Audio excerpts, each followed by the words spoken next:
ഇതിന്റെ ചോദ്യം ഇതാണ്, എന്തുകൊണ്ട് സൗത്ത് ഇന്ത്യൻസിന് പ്രത്യേകിച്ച് കേരളത്തിലുള്ള മലയാളീസിനൊക്കെ എന്തുകൊണ്ട് ഡയറക്റ്റ് ചൈനയിൽ വന്ന് സാധനം പഠിച്ചു?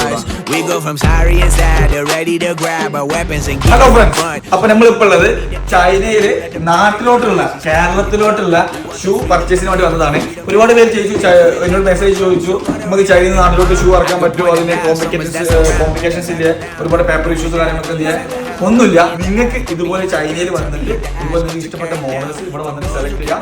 നിങ്ങൾ സെലക്ട് ചെയ്ത മോഡൽസ് എവിടെയാണ് നിങ്ങളുടെ അഡ്രസ്സ്, നിങ്ങൾക്ക് ഡോർ ടു ഡെലിവറി നമ്മൾ ചെയ്ത് തരണം. കഴിഞ്ഞ 10 വർഷമായിട്ട് ഡൽഹിയിലോട്ടും മുംബൈയിലോട്ടും ഇവരെന്ത് ചെയ്യുന്നുണ്ട്, സാധനം ഇറക്കുന്നുണ്ട്. കേരളത്തിൽ ഒരുപാട് ആൾക്കാർ സൗത്ത് ഇന്ത്യക്കാർക്ക് മെയിനായിട്ട് നോർത്ത് ഇന്ത്യയിൽ പോയിട്ടാണ് സാധനം പർച്ചേസ് ചെയ്യുന്നത്. ഇതിന്റെ ചോദ്യം ഇതാണ്, എന്തുകൊണ്ട് സൗത്ത് ഇന്ത്യൻസിന് പ്രത്യേകിച്ച് കേരളത്തിലുള്ള മലയാളീസിനൊക്കെ എന്തുകൊണ്ട് ഡയറക്റ്റ് ചൈനയിൽ വന്ന് സാധനം പർച്ചേസ് ചെയ്തോടാ? നിങ്ങൾ എന്തുകൊണ്ടാണ് ഡയറക്റ്റ് ചൈനയിൽ വന്ന് സാധനം എടുക്കാത്തത്? എന്തിനാണ് നിങ്ങൾ ഇപ്പോഴും നോർത്ത് ഇന്ത്യക്കാരെ കയ്യിൽ പോയി സാധനം എടുക്കുന്നത്? അവർ ഓൾറെഡി ഇവിടെ നിന്ന് ഇറക്കുന്നു, അവരുടെ പ്രോഫിറ്റ് എടുക്കുന്നു, എന്നിട്ട് നമുക്ക് തരുന്നു. എന്തുകൊണ്ട് നമുക്ക് ഡയറക്റ്റ് ഇവിടെ നിന്ന് എടുത്തൂടാ?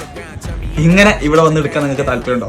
ചൈനയിൽ വന്നിട്ട് നിങ്ങൾക്ക് നിങ്ങളുടെ ബിസിനസ്സിലോട്ടുള്ള ആവശ്യമായ പ്രൊഡക്ട്സ് ചൈനയിൽ നിന്ന് എടുക്കാൻ നിങ്ങൾക്ക് ആഗ്രഹം ഉണ്ടെന്നുണ്ടെങ്കിൽ നിങ്ങൾക്ക് എന്നെ കോൺടാക്ട് ചെയ്യാം. ഇതുപോലെ എക്സാക്ട് കഴിഞ്ഞ 10 വർഷമായിട്ട് ഇവർ എന്ത് ചെയ്യുന്നുണ്ട്, ഇന്ത്യയിലോട്ട് സാധനം കയറ്റിയേക്കാൻ കേട്ടോ. നിങ്ങൾക്ക് ഇവിടെ വന്ന് പർച്ചേസ് ചെയ്യണമെന്നുണ്ടെങ്കിൽ നിങ്ങൾക്ക് എന്നെ കോൺടാക്ട് ചെയ്യാം. ഇതുപോലെ ചൈനയിൽ എന്താണ് നിങ്ങളുടെ പ്രോഡക്റ്റ്, അതിന്റെ എക്സാക്ട് മാനുഫാക്ചർ കയ്യിൽ നിന്ന് നമുക്ക് എന്ത് ചെയ്യാം, സാധനം എടുത്തിട്ട് നാട്ടിൽ എവിടെ അവിടെ നിങ്ങളുടെ അഡ്രസ്സ് നമ്മൾ ഡോർ ടു ഡോർ ഡെലിവറി ചെയ്ത് തരുന്നതാണ്. പാർക്കിംഗ് ആവശ്യമുണ്ടെങ്കിൽ ഞാൻ താഴെ കാണുന്ന നമ്പർ നിങ്ങൾ എന്ത് ചെയ്യുക, കൊടുക്കുന്ന നമ്പറിൽ വിളിക്കുക, ഞാൻ ഡീറ്റെയിൽസ് പറയാം. Okay, by.